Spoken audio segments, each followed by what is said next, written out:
തിരുവചനം അതിമധുരമയം, തേനിനേക്കാൾ മധുരതരം.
അതിമധുരമയം, തേനിനേക്കാൾ മധുരതരം.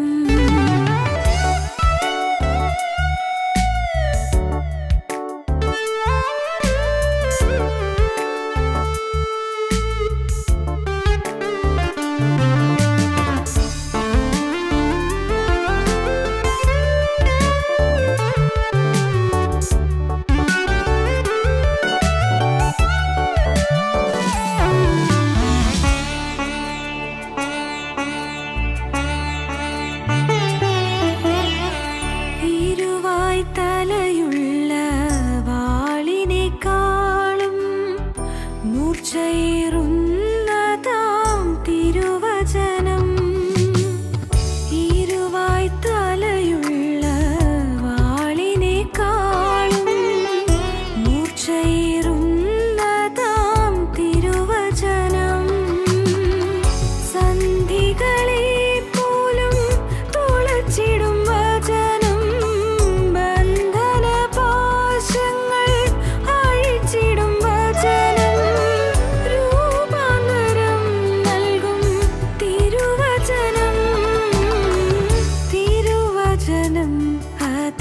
അതിമധുരമയം, തേനിനേക്കാൾ മധുരതരം.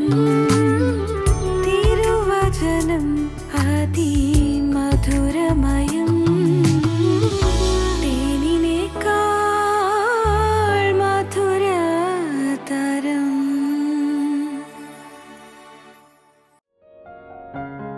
ഞങ്ങളും ക്രൂശിക്കപ്പെട്ട ക്രിസ്തുവിനെ പ്രസംഗിക്കുന്നു.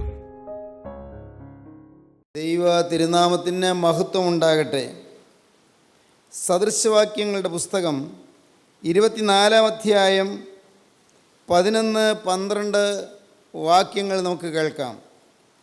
മരണത്തിന് കൊണ്ടുപോകുന്നവരെ വിടുവിക്കുക, കൊലയ്ക്കായി വിറച്ചു ചെല്ലുന്നവരെ രക്ഷിപ്പാൻ നോക്കുക. ഞങ്ങൾ അറിഞ്ഞില്ലല്ലോ എന്ന് നീ പറഞ്ഞാൽ ഹൃദയങ്ങളെ തൂക്കി നോക്കുന്നവൻ ഗ്രഹിക്കുകയില്ലയോ? നിൻ്റെ പ്രാണനെ കാക്കുന്നവൻ അറിയുകയില്ലയോ? അവൻ മനുഷ്യന് പ്രവർത്തിക്കത്തക്കവണ്ണം പകരം കൊടുക്കുകയില്ലയോ? ജ്ഞാനികളിൽ ജ്ഞാനിയായ ശലോമോൻ 3 ഗ്രന്ഥങ്ങളാണ് എഴുതിയിട്ടുള്ളത്.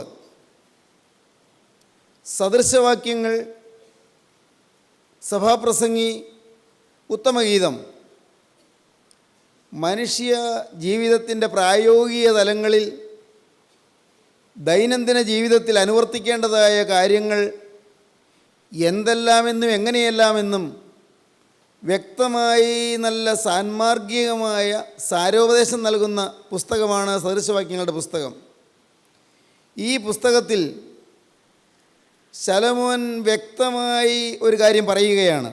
മരണത്തിന് കൊണ്ടുപോകുന്നവരെ വിടുവിക്കുക, കൊലയ്ക്കായി വിറച്ചു ചെല്ലുന്നവരെ രക്ഷിപ്പാൻ നോക്കുക.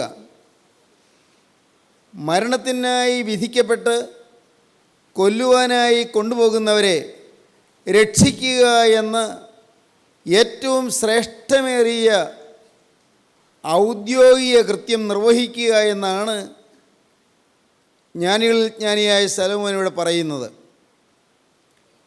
കൊല്ലാൻ പിടിച്ചുകൊണ്ട് പോകുന്നു, മരിക്കാൻ വിധിക്കപ്പെട്ട് പോകുന്നു,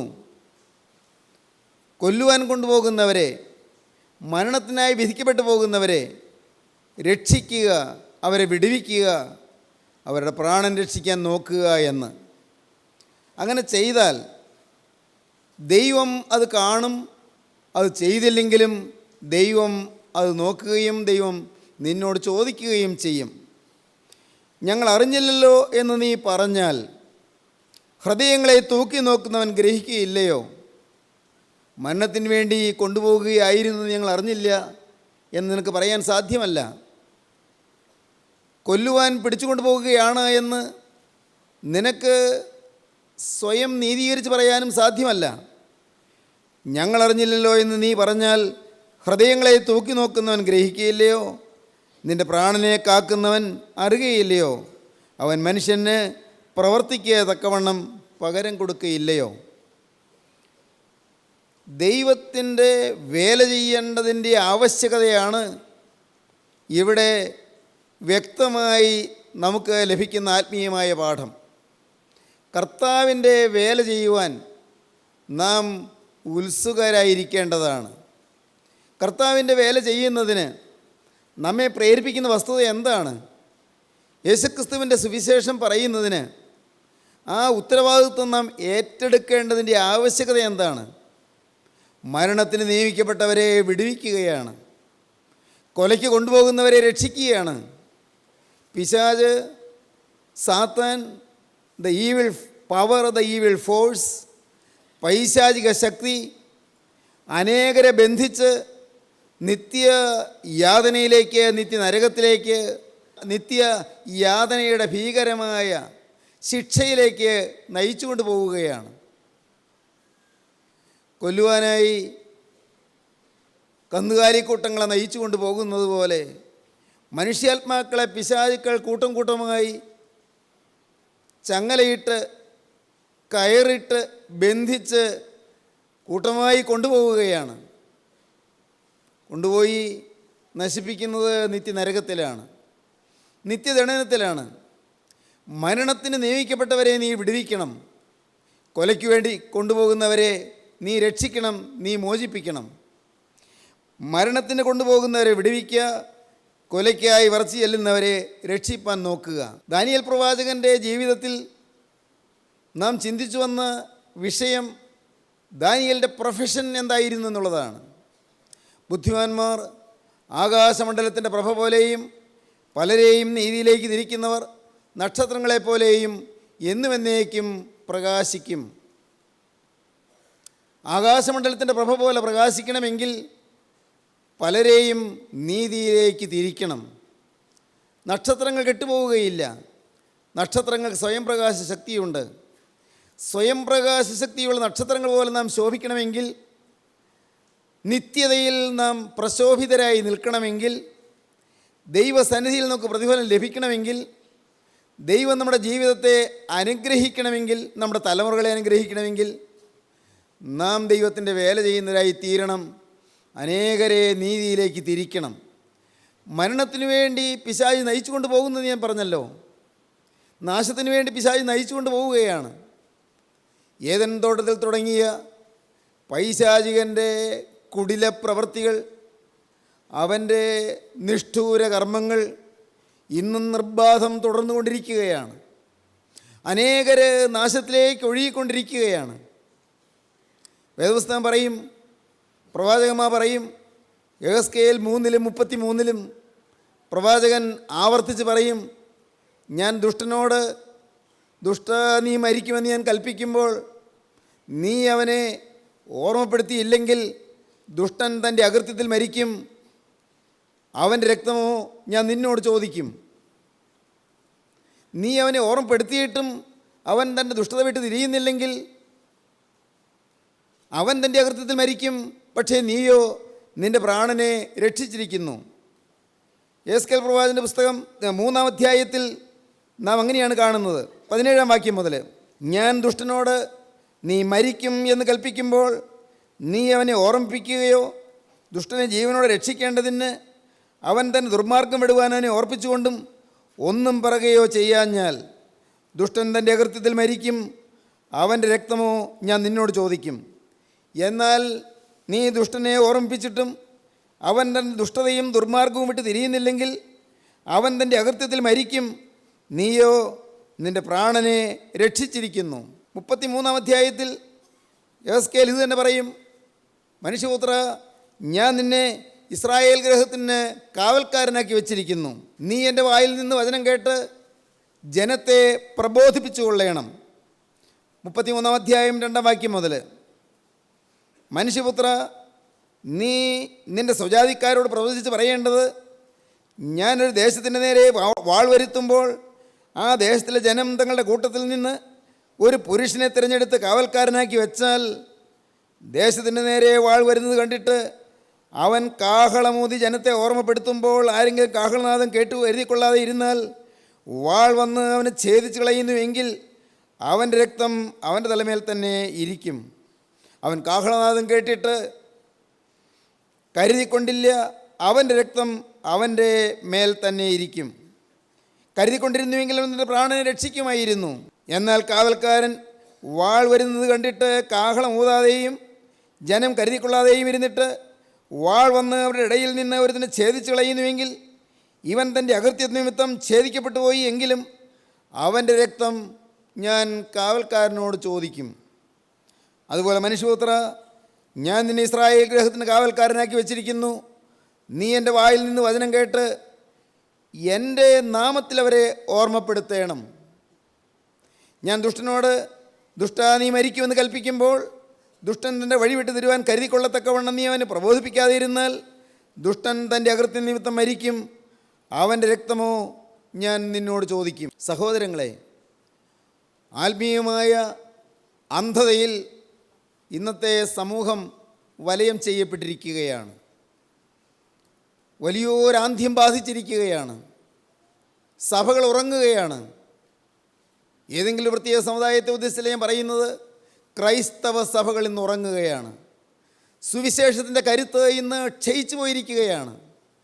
സുവിശേഷം ഇന്ന് മങ്ങി മയങ്ങിയിരിക്കുകയാണ്. ക്രിസ്തു ഒടുവിലായി പറഞ്ഞത്, നിങ്ങൾ നാനാദേശങ്ങളിലും പോയി സകല ജാതികളോടും, ലോകമൊക്കെയും പോയി സകല ജാതികളോടും സുവിശേഷം പ്രസംഗിപ്പീൻ എന്നാണ്. ആകയാൽ നിങ്ങൾ പുറപ്പെട്ട് പിതാവിൻ്റെയും പുത്രൻ്റെയും പരിശുദ്ധാത്മാവിൻ്റെ നാമത്തിൽ സ്നാനം കഴിപ്പിച്ചും ഞാൻ നിങ്ങളോട് കൽപ്പിച്ചതൊക്കെയും പ്രമാണിപ്പാൻ തക്കവണ്ണം ഉപദേശിച്ചും കൊണ്ട് സകല ജാതികളെയും എൻ്റെ ശിഷ്യരാക്കിക്കൊള്ളുവീൻ എന്ന് കർത്താവ് പറഞ്ഞു. ഒടുവിലായി തൻ്റെ ശിഷ്യന്മാരുടെ കർത്താവ് പറഞ്ഞത് അങ്ങനെയാണ്. എന്നാൽ ഇന്ന് ഈ മഹത്വകരമായ ശുശ്രൂഷ എവിടെ നടക്കുന്നുണ്ട്? വഴിതെറ്റിപ്പോകുന്നവരെ നേരെയാക്കുവാൻ ശ്രമിക്കുന്നുണ്ടോ? യൗവനക്കാർ നശിച്ചു പോകുന്നു. അനേകം യൗവനക്കാർ ഭീകരമായ പല ദുഷ്പ്രവണതകളിലും കെട്ടപ്പെട്ട് കഴിഞ്ഞിരിക്കുന്നു. മയക്കുമരുന്നിൻ്റെ അടിമകളായിത്തീരുന്നു. മദ്യത്തിൻ്റെ നീരാളിപ്പിടുത്തത്തിൽ അമർന്നടിഞ്ഞു പോകുന്നു. കഞ്ചാവ്, ചരസ്, മെരിജുവാന മുതലായവയുടെ അടിമത്വത്തിൽ യുവാക്കൾ വീട് കഴിഞ്ഞിരിക്കുന്നു. ഇന്നത്തെ കോളേജ് ക്യാമ്പസുകളിലും ഹോസ്റ്റൽ മുറികളിലും നടക്കുന്ന ഏറ്റവും വികൃതമായ പ്രവർത്തന സരണികൾ മനുഷ്യജീവിതത്തെ ഞെട്ടിപ്പിക്കുന്നവയും ലജ്ജിപ്പിക്കുന്നവയുമായി തീർന്നിരിക്കുന്നു. യുവചേതന നഷ്ടപ്പെട്ടുകൊണ്ടിരിക്കുന്നു, നശിച്ചുകൊണ്ടിരിക്കുന്നു, ജീർണിച്ചു കൊണ്ടിരിക്കുന്നു. സഹോദരങ്ങളെ, ഇന്ന് മനുഷ്യർ പരസ്പരം സ്നേഹം നഷ്ടപ്പെട്ടു തുടങ്ങിയിരിക്കുന്നു.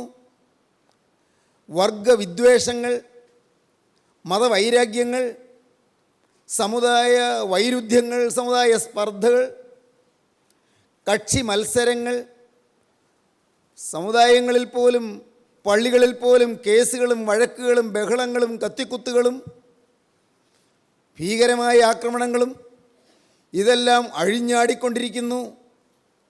ക്രൈസ്തവത്വം ഇന്ന് വാസ്തവമായി മനുഷ്യൻ്റെ മുന്നിൽ ലജ്ജാവിഷയമായി മാറിയിരിക്കുന്നു. ക്രിസ്തുവില്ലാത്ത ക്രിസ്ത്യാനികൾ, ക്രിസ്തുവില്ലാത്ത സുവിശേഷങ്ങൾ. ഒടുവിലത്തെ കാലയളവിനെക്കുറിച്ച് അപ്പോസ്തലനായ പൗലോസ് നൂറ്റാണ്ടുകൾക്ക് മുമ്പ് എഴുതി. പ്രിയ ശിഷ്യനായി തീമോത്തിയോസിന് എഴുതി, അന്ത്യകാലത്ത് ദുർഘട സമയങ്ങൾ വരുമെന്നറിയുക എന്ന്. തീമോത്തിയോസിന് എഴുതിയ രണ്ടാമത്തെ ലേഖനം 3-ാം അധ്യായം 1-ാം വാക്യം മുതൽ വായിക്കുമ്പോൾ അങ്ങനെയാണ് കാണുന്നത്. അന്ത്യകാലത്ത് ദുർഘട സമയങ്ങൾ വരും എന്നറിയുക.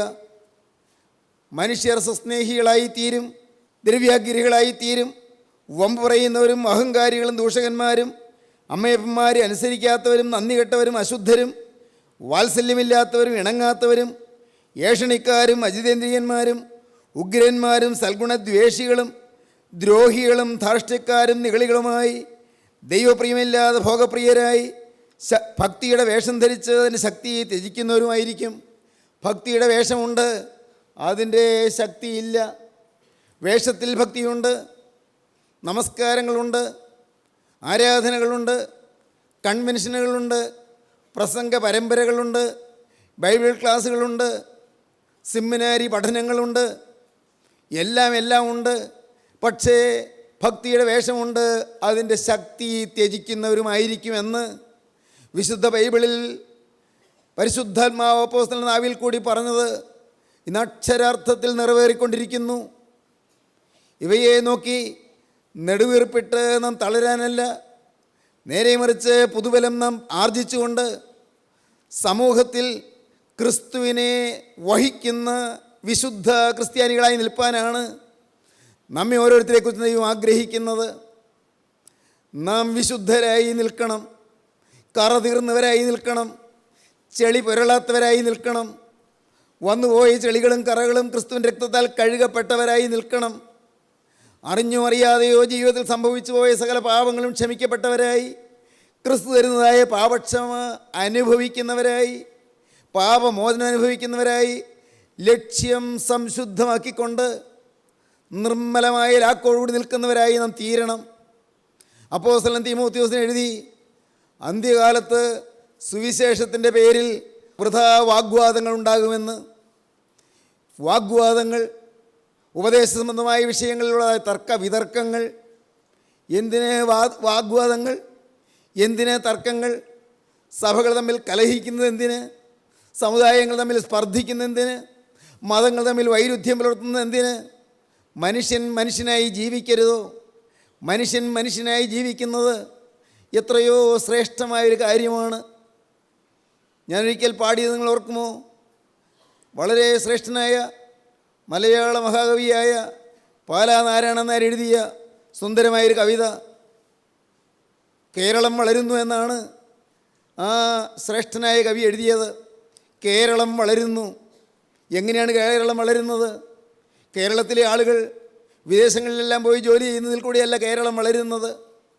കേരളത്തിലുള്ളവർ വിദേശത്ത് നിന്ന് പണം സംഭരിക്കുന്നതിൽ കൂടിയല്ല കേരളം വളരുന്നത്. കേരളം എങ്ങനെയാണ് വളരുന്നത്? നമ്മുടെ ഈ കൊച്ചു മലയാള നാട് എങ്ങനെ വളരും?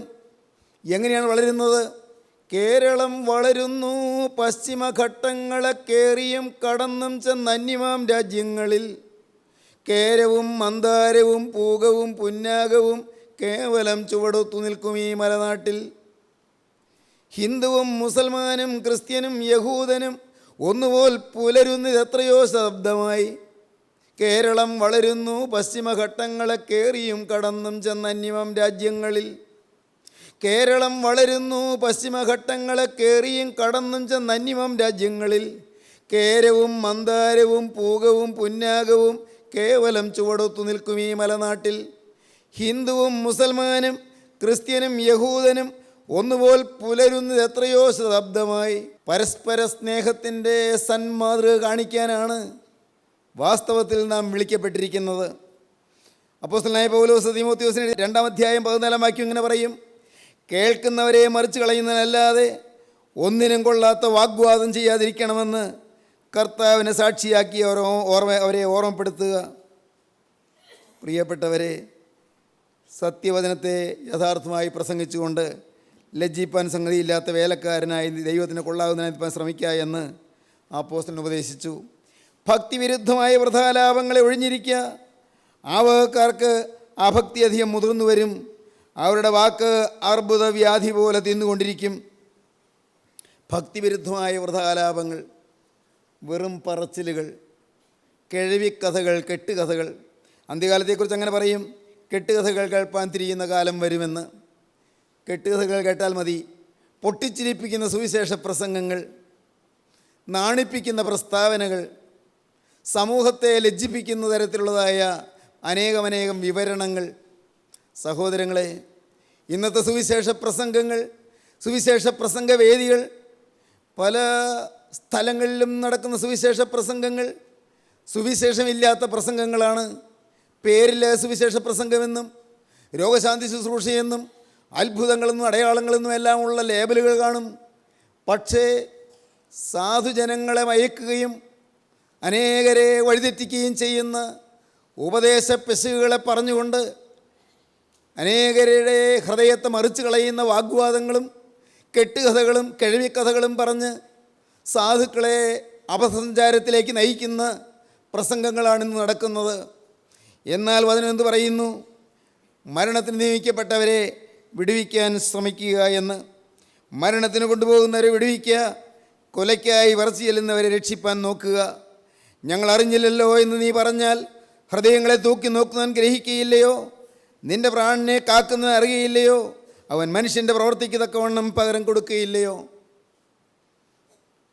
ഞാൻ കഴിഞ്ഞ ദിവസം ഒരു പുസ്തകത്തിൽ വായിച്ചു, ഫിലിപ്പൈൻസ് ദ്വീപിൽ, ഏതോ ഒരു ചെറിയ ദ്വീപിൽ ഒരു ഭരണാധികാരി, ഗവർണർ, ഒരു യുദ്ധത്തെ തുടർന്ന് രാജ്യദ്രോഹം ചുമത്തപ്പെട്ടു. അദ്ദേഹം രാജ്യദ്രോഹിയാണെന്ന് മുദ്രകുത്തപ്പെട്ടു. ഭരണം പിടിച്ചെടുത്ത ആ അധികാരവർഗം അദ്ദേഹത്തെ കൊല്ലുവാൻ വിധിച്ചു. അദ്ദേഹത്തെ കൊല്ലുന്നതിന് തീരുമാനിച്ചു, വിധി പുറപ്പെടുവിച്ചു. അദ്ദേഹം ജയിലിൽ കിടക്കുകയാണ്. അദ്ദേഹം പക്ഷേ നീതിമാനായ ഒരു ഭരണാധികാരിയായിരുന്നു. വളരെ നിഷ്കളങ്കനായ ഒരു ഭരണാധികാരിയായിരുന്നു. രാഷ്ട്രത്തിന് നന്മ ചെയ്ത ഒരു നല്ല ജനനേതാവായിരുന്നു. ഭരണഭാരം പുതുതായിട്ട് ഏറ്റെടുത്തവർ അദ്ദേഹത്തെ കൊല്ലുവാൻ തീരുമാനിച്ചെങ്കിലും ആ ഭരണഭാരത്തിൻ്റെ നേതൃത്വത്തിലുള്ള ഒരാൾ ഇദ്ദേഹം വധിക്കപ്പെടേണ്ട ആവശ്യമില്ലാത്ത ആളാണെന്ന് മനസ്സിലാക്കി. ഈ ഗവർണറെ കൊല്ലണ്ട എന്ന് അദ്ദേഹം തീരുമാനിച്ചു. അദ്ദേഹം വിധി പുറപ്പെടുവിച്ചു. ഒരു ഉയർന്ന ഭരണാധികാരിയെ ആ വിധി ഫലമേൽപ്പിച്ചു. അദ്ദേഹം തടവറയിൽ നിന്ന് വിടുവിക്കണമെന്ന്. പക്ഷേ ഈ ഉത്തരവ് കിട്ടിയ ആൾ അത് കൊണ്ടുപോയി കൊടുക്കേണ്ട സമയത്ത് കൊണ്ടുപോയി കൊടുത്തില്ല. കാരണം അദ്ദേഹത്തിന് കൊല്ലുന്നതിന് വിധിക്കപ്പെട്ടിരിക്കുന്ന ആ ഗവർണറെക്കുറിച്ച് പകയുണ്ടായിരുന്നു, വിദ്വേഷമുണ്ടായിരുന്നു. ലഭിച്ച ഉത്തരവ്, ഗവൺമെൻറ് ഉത്തരവ് തക്ക സമയത്ത് കൊണ്ടുപോയി കൊടുത്താൽ മതിയായിരുന്നു. കൊടുത്തില്ല. അദ്ദേഹം അത് അദ്ദേഹത്തിൻ്റെ സേഫിൽ വെച്ച് പൂട്ടി. ആ ഉത്തരവ് പുറത്ത് കാണിച്ചില്ല. ഫലമോ ഈ നിരപരാധിയായ ഗവർണർ കൊല്ലപ്പെട്ടു. കൊല്ലപ്പെട്ടതിന് ശേഷമാണ് ആ ഉത്തരവ് പുറത്ത് വന്നുള്ളൂ. പ്രിയപ്പെട്ടവരെ, നമ്മൾ അനേകം പേര് മരണത്തിന് വിധിക്കപ്പെട്ടവരെ വിടുവിക്കാനുള്ള ഉത്തരവ് കയ്യിൽ വെച്ചുകൊണ്ടിരിക്കുകയാണ്. സ്നേഹിതരെ, നിങ്ങളുടെ കയ്യിൽ ആ ഉത്തരവ് കരുണയുള്ള കർത്താവ് ഫലമേൽപ്പിച്ചിട്ടുണ്ട്. നിങ്ങൾ ഓരോരുത്തരെയും മരണശിക്ഷയ്ക്ക് വിധിക്കപ്പെട്ടിരിക്കുന്നവരെ വിടുവിക്കാനുള്ള ഉത്തരവ് ജീവനുള്ള ക്രിസ്തു നിങ്ങളുടെ കയ്യിൽ തന്നിരിക്കുകയാണ്. നരകത്തിൽ നിന്ന് വിടുവിക്കാനുള്ള ഉത്തരവ്, ഭീകരശിക്ഷയിൽ നിന്ന് വിടുവിക്കാനുള്ള ഉത്തരവ്, നരകയാതനയിൽ നിന്നും വേദനയിൽ നിന്നും വിടുവിക്കാനുള്ള ഉത്തരവ്, നിത്യമരണത്തിൽ രക്ഷിക്കാനുള്ള ഉത്തരവ്, അതത്രേ സ്വർഗത്തിൻ്റെ ഉത്തരവാണ്. പ്രിയപ്പെട്ടവരെ, നിങ്ങളുടെ കയ്യിലിരിക്കുന്നത്. നിങ്ങൾ പൂട്ടിവെക്കരുത്, നിങ്ങൾ അടച്ചു വയ്ക്കരുത്. നിങ്ങൾ പുറപ്പെടുവീൻ, നിങ്ങൾ യേശുവിൻ്റെ നാമത്തിൽ പുറപ്പെടുവീൻ. നിങ്ങൾ ക്രിസ്തു ഉള്ളവരായി തീരുവീൻ, ക്രിസ്തുവിനെ വഹിക്കുന്നവരായി തീരുവീൻ. ക്രിസ്തുവിൻ്റെ ജീവൻ നിങ്ങളിൽ തുടിക്കട്ടെ, ക്രിസ്തുവിൻ്റെ ചൈതന്യം നിങ്ങളിൽ വിളങ്ങട്ടെ, ക്രിസ്തുവിൻ്റെ സ്വഭാവം നിങ്ങളിൽ പരിലസിക്കട്ടെ, ക്രിസ്തുവിൻ്റെ സ്നേഹം നിങ്ങളിൽ പ്രതിബിംബിക്കട്ടെ, ക്രിസ്തുവിൻ്റെ ആളത്വം നിങ്ങളിൽ ഛായയായി പ്രാപിക്കുന്ന മഹാഭാഗ്യം സംപ്രാപ്തമാകട്ടെ, ക്രിസ്തു നിങ്ങൾ സന്തോഷിക്കട്ടെ. ക്രിസ്തുവിൻ്റെ വേലക്കാരായി തീരുക. ലജ്ജിപ്പാൻ സംഗതിയില്ലാത്ത വേലക്കാരായി നിൽപ്പാൻ ശ്രമിക്കുക എന്ന് അപ്പോസ്തലൻ പറഞ്ഞു. നമുക്കൊന്ന് ശ്രമിക്കാം, നമ്മെ തന്നെ സമർപ്പിക്കാം, ക്രിസ്തുവിൻ്റെ വേലക്കാരാകാം. ബുദ്ധിമാന്മാർ ആകാശമണ്ഡലത്തിൻ്റെ പ്രഭ പോലെയും പലരെയും നീതിയിലേക്ക് തിരിക്കുന്ന നക്ഷത്രങ്ങളെ പോലെയും പ്രകാശിക്കും. നമുക്കും നിത്യതയിൽ പ്രകാശിക്കാം, ദൈവസന്നിധിയിൽ നിന്ന് പ്രതിഫലം പ്രാപിക്കാം. നമ്മെ തന്നെ സമർപ്പിക്കാം, നമുക്ക് പ്രാർത്ഥിക്കാം. കാരുണ്യവാനായ ഞങ്ങളുടെ സ്വർഗീയ പിതാവേ, ഈ നല്ല സമയത്തിനായി ഞങ്ങൾ നിന്നെ സ്തുതിക്കുന്നു. തന്ന പരിശുദ്ധമായ ആലോചനകൾക്കായി ഞങ്ങൾ നിന്നെ സ്തുതിക്കുന്നു. വേല ചെയ്യാനുള്ള ഉത്തരവാദിത്വം ഞങ്ങളുടെ മേലോട് നിക്ഷേപിച്ചതിനായി ഞങ്ങൾ നിന്നെ സ്തുതിക്കുന്നു. വേലക്കാരാകാൻ ഞങ്ങൾ വിളിച്ചതിനായി ഞങ്ങൾ നിന്നെ സ്തുതിക്കുന്നു. നാഥാദിന് സാക്ഷികളാകാൻ ഞങ്ങളെ ക്ഷണിച്ചതിനായി ഞങ്ങൾ നിന്നെ സ്തുതിക്കുന്നു. കർത്താവേ, ഞങ്ങളെല്ലാവരെയും അനുഗ്രഹിക്കണമേ. വചനം കേട്ട എല്ലാവർക്കും പുതിയ പ്രകാശവും പുതിയ പ്രതീക്ഷയും പുതിയ പ്രത്യാശയും നൽകണമേ. പുതിയ സമാധാനത്തിലേക്ക് നയിക്കണമേ. കർത്താവേ, കുടുംബമായി അനുഗ്രഹിക്കണമേ.